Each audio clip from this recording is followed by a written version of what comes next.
People ask the way to Cold Mountain. Cold Mountain? There is no road that goes through. Even in summer, the ice doesn't melt. Though the sun comes out, the fog is blinding. How can you hope to go there by aping me? Your heart and mine are not alike. If your heart were the same as mine, then you could journey to the very center. Han Chan. Welcome to this week's episode of Warfare, Advancement, and Revisionism. My name is Preston Floyd, and as always, I'm your host. I'd like to thank you all for joining me this week. I appreciate it. I'm very happy at how well received the last episode was, and I hope that this one is likewise well received. This week we'll be going over the changes happening to human life in Central Asia, or specifically what would today be the far east of Iran, the eastern portion of Turkmenistan, Afghanistan, southeast of Uzbekistan, southwest of Kyrgyzstan, and western Tajikistan. Essentially the same parts of of Central Asia outside the eastern Eurasian steppe between 6 and 4000 BC. Though some of what I'll be talking about will be happening in the rest of those parts of Central Asia that I'm not going to be specifically going over this episode. Though we will probably be covering parts of them in the future this season. But essentially, last season, we saw the arrival of herding in the region, and to a much lesser extent, agriculture. This is only really practiced, though, in a few locations near stable water sources, and there is a question of how much attention they really paid to this type of agriculture. This could have been similar. It could have been a case similar to where they were planting crops in areas they planned to return to later and didn't really stay and manage their fields too heavily. Kind of a case of more agriculture than horticulture. Or excuse me, more of a case of horticulture than agriculture. Or that agriculture was just kind of a supplement to their other food sources. Similar to those societies that first domesticated crops. This is going to remain the case in the region for quite a while. Agriculture will spread and become more important generally, but by and large, herding, nomadic pastoralism, and even hunting will remain the primary or at least the most practical mode of life here. Hunter-gathering will also remain viable here, at least in small numbers in a few places. And this is going to be the case until the modern era. That is not to say, though, that there are no permanent or semi-permanent sites. I think I went over this last season, but when Kabul, which is now the capital of Afghanistan, was first founded, it's a little bit of a mystery. But it has been inhabited since at least 1500 BC, and probably much longer than that. The Kabul River and a settlement known as Kuba on the river is mentioned in both the Avesta and one of the Vedas. I think it's the Rig Veda. And these are holy scriptures / books in two different religions. The Avesta is the primary text of Zoroastrianism, and the Rig Veda is one of the big Hindu texts that will crop up over time. But the Avesta was first written down around 1500 BC, and the Vedas could have been written as early as 2000 BC. But of course, as we'll go over in later parts of the show, it's very likely that they were at least orally transmitted centuries before these periods. Now, of course, there's always the possibility that these were later additions, but it's highly likely that even if Kabul itself wasn't occupied, several places along the river itself would be a great site for humans of all stripes and lifestyles, at least in the summer, which is when the melting snows of the Hindu Kush caused it to bring large amounts of water, leading to growth of plants and things like that, and also cooling people and animals, at least in the summer months. The rest of the year, this kind of river valley would have a fairly weaker flow, which again kind of lends to the idea that you would only be around the river for a portion of the year. When the river had a lower discharge, most people would probably leave the sites around the river directly to drive their herds to more viable land. The weaker river probably helped your journey. And the Kabul runs around 435 miles, which is around 700 kilometers, that you could take your herd up or down the river as needed. Basically letting them drink and eat for a few months before before you went back to a traditional camp or village site where you would reconnect with family who maybe are living in one place due to age, infirmity, having extremely young children, etc., things like that. Then the river floods again and you go back the way you came once its flow starts to retreat again. This type of pattern wouldn't just be happening along the Kabul River, of course. There are a number of rivers and streams coming down from the various mountain ranges bordering Central Asia. Things like the Tian Shan, the Pamir, the Hindu Kush, the Kulun, the Karakoram, the Himalayas, and of course the Tibetan Plateau proper. One of these is the Kofar Nihon or the Kafir Nigan.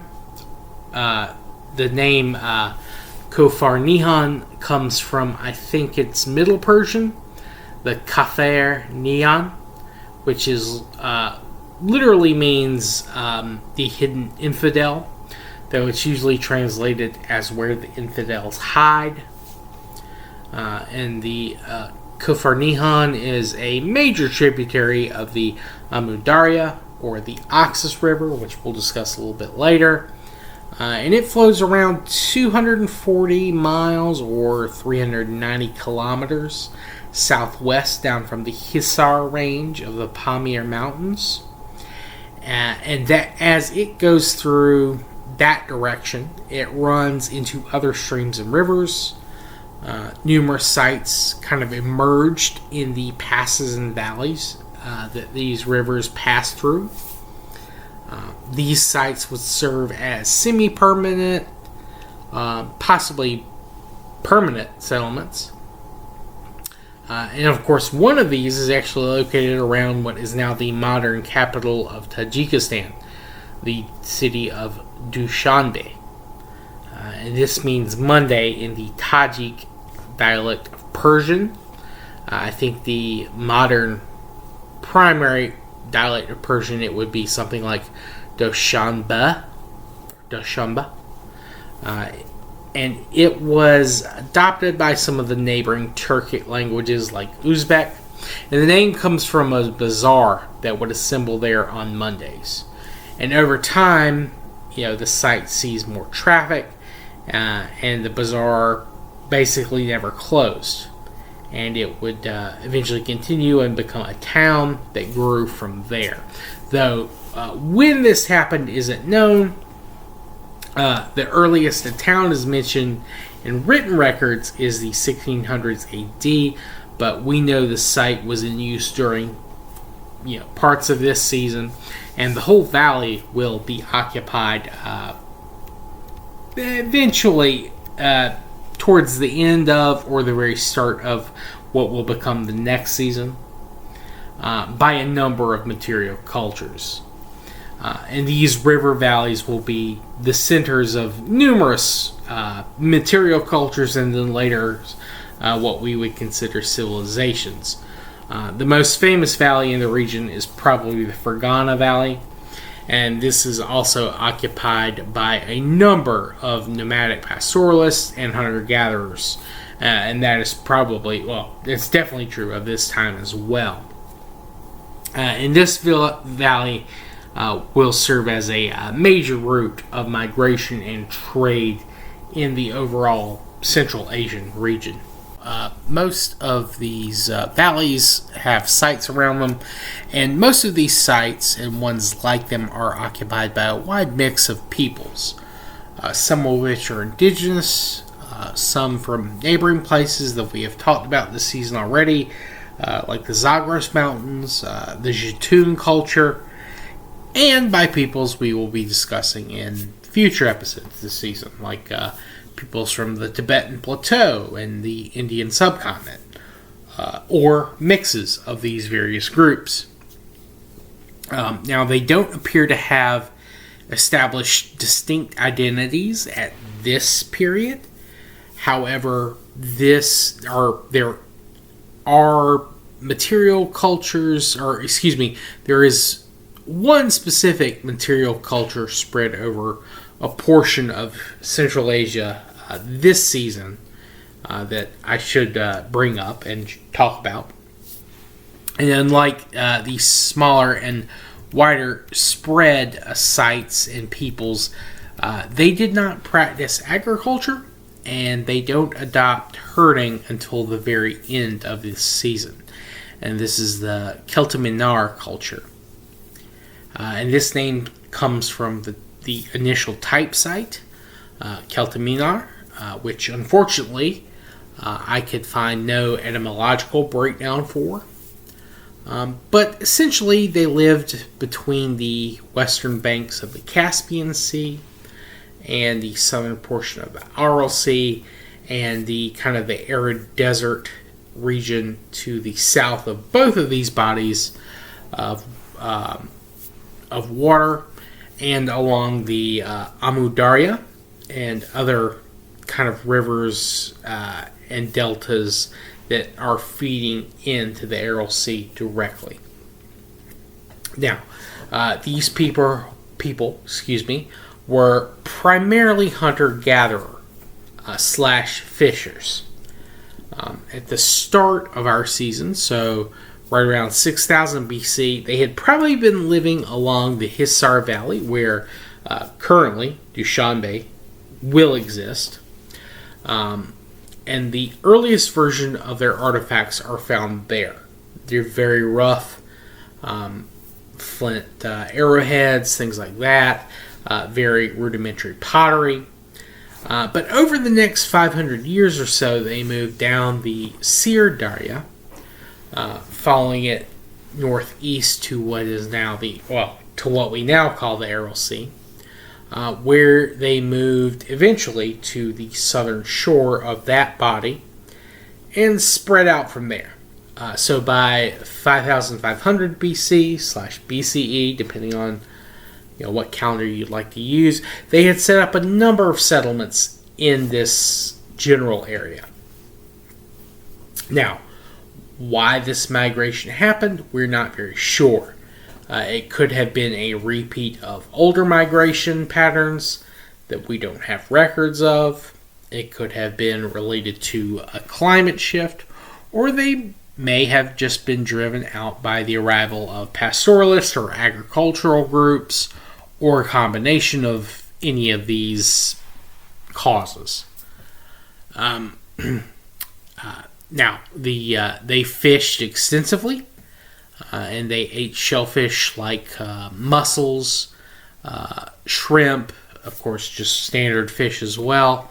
And they also hunted wild game, things like wild deer, wild camels, waterfowl, wild onagers, horses, things like that.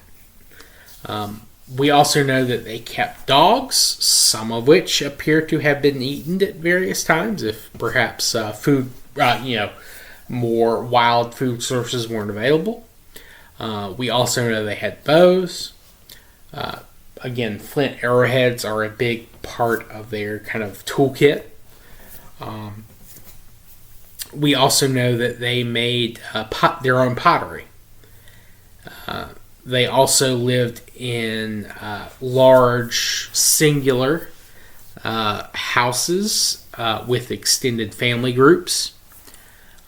Their homes, for lack of a better term, were very large. They had conical, almost shaped roofs with made out of wood, wattle, and daub, and sunken floors. They would dig out the floors and kind of build up the edges of the flooring with mud and things like that. These were on average between 79 feet long, 56 feet wide, with ceilings that could reach up to about 32 feet high. And of course, with the sunken floors, this would give you even more ceiling clearage. In terms of metric, I think that's like 24 meters by 17 meters and 10 meters high. And these, at minimum, could have housed around 100 people, though in extreme circumstances, they could have had a couple of dozen more than that. Now, there isn't any real evidence of a stratified society, though they did make jewelry and decorative items out of various types of shells and things like that along the seas that they were based around.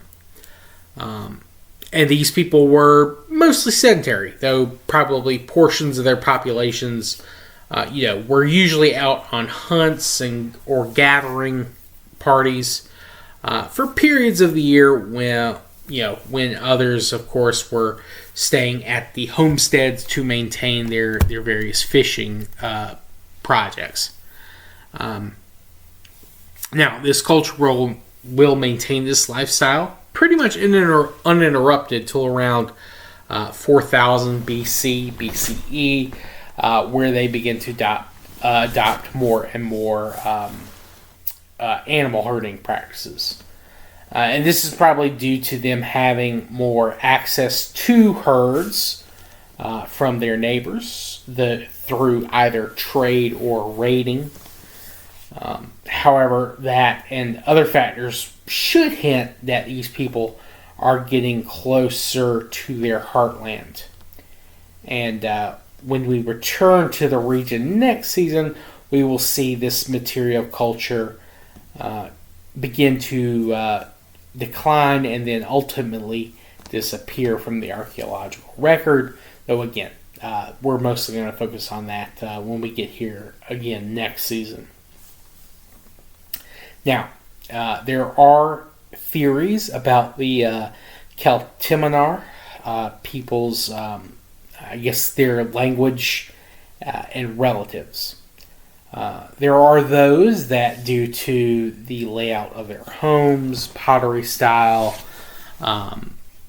their continuation of kind of a hunter and gathering type of lifestyle, their geography, and other factors, essentially, think that they're related to the cone ceramic culture of Europe. And we will cover these people later this season.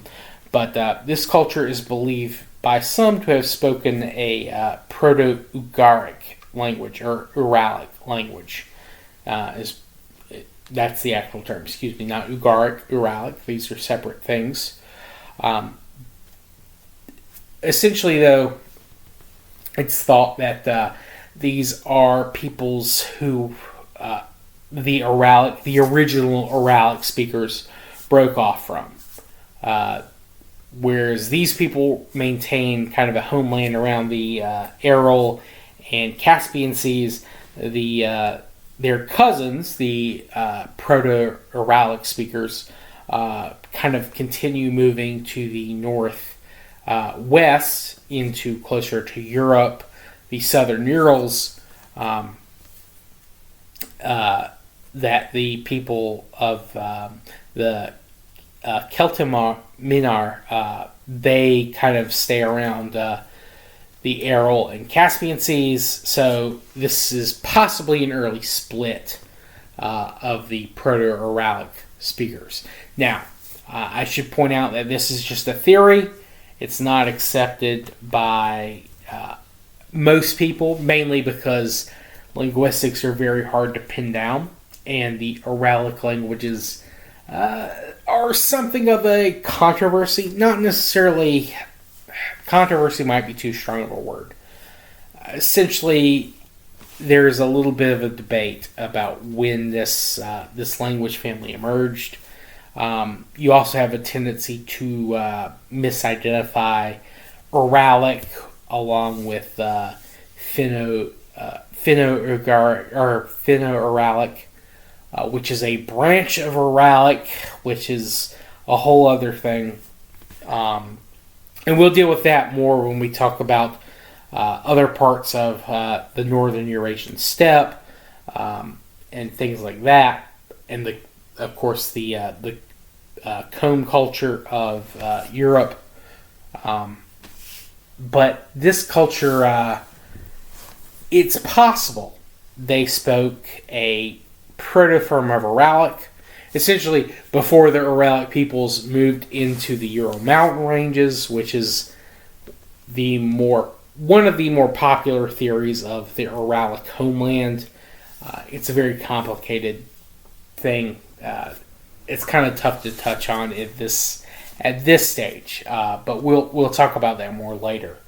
But to kind of simplify, essentially, what may have happened is the people who spoke Proto-Uralic, they may have broken off from this culture. Instead of continuing along the Aral Sea, some of them may have continued further to the northwest, essentially, and settled around the Ural Mountains, where they, divided again eventually to form the various branches of the Uralic language family. But again, all theories, it's hard to substantiate that. But again, it's a working theory. People are obviously, especially at this time period where there's no real written records, it's hard to really know for sure. But just keep that in mind as we go forward. Now, again, we will return to these people later as they transition out of this material culture to others. But that is kind of the big one, or I should say the firm material culture in the region for this season. Now, there's another thing I'm going to touch on, and that is religion. Because agriculture does not kind of really take root here until much later, there isn't so much, at least there's no record of any type of goddess worship or god worship, really. They continue to practice things like worship of, or at least the theory is that they take part in the worship of spirits, possibly of ancestors, but definitely of animals. And this is kind of like a early extension that will become shamanism. And this takes place all along the steppe and the rest of Eurasia, kind of northern Eurasia, I should say. But the region as a whole will be very open and receptive to a number of religions that come through at later periods. But probably the humans living here during this period of our timeline, they are not beginning the worship of gods, but they're more in line with the continuing more traditional human practices that we talked about in earlier episodes of certain individuals kind of being mediums between the conscious world and the spirit world and or the animal plane. And these people are, of course, trying to bridge this gap and trying to connect people in the here, or well, in the then and now with more abstract parts of existence. Spirit world, the afterlife, whatever you want to call it. And shamanism, in one form or another, will continue in this area until the modern day. Even after more mainstream religions enter the region, there's a lot of local flavor. And this is something that's going to continue, again, all throughout recorded history of a number of different religious faiths. And not just the Abrahamic faiths. Hinduism, Buddhism, they enter the region too. And they leave their own marks, which of course is stuff we'll talk about much later. But yeah, so that's kind of where we are for this region of the world for this season. Unfortunately, again, there's not a whole lot to dive into super in depth just yet. That will come about later. Yeah, so I think that's kind of going to tie up these sections of Central Asia for this season. There are other parts of Central Asia that are probably more in line with developments further both west and east. Places that are now what we would consider Kazakhstan, which I haven't really brought into this episode, but who are happening at roughly the same time. But that's all stuff we're going to cover in future parts of this season. We will be moving into the Indian subcontinent for the next episode. I believe there might be some follow-up on this part of Central Asia, but that's stuff for me to figure out. But anyway, I hope you've enjoyed this episode. Sorry it was a little bit rougher. I have been traveling. I am recording this much later than normal. This episode will probably be coming out a little bit later than normal. Yeah, I appreciate you guys for showing up. I hope you've enjoyed. If you have any constructive criticism, feedback, things like that, please let me know. You can reach me at waradrevpod@gmail.com.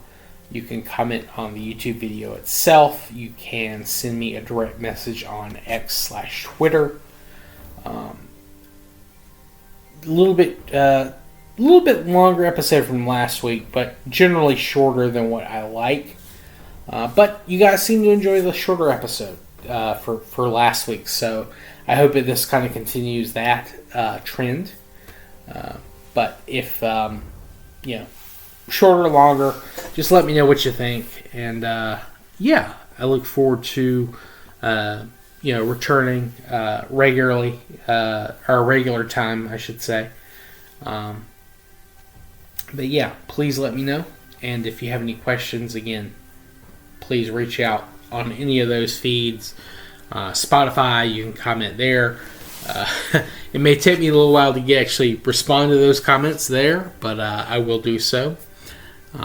Sometimes I don't get notifications immediately. Sometimes it'll be delayed, but yeah, I'm really looking forward to hearing back from you all about this episode. So, we'll see everyone next week, where the episode will come out at the regular time. But until then, I hope you all have a good rest of your week here and day whenever you're listening to this. And I'll see everyone next time. Peace.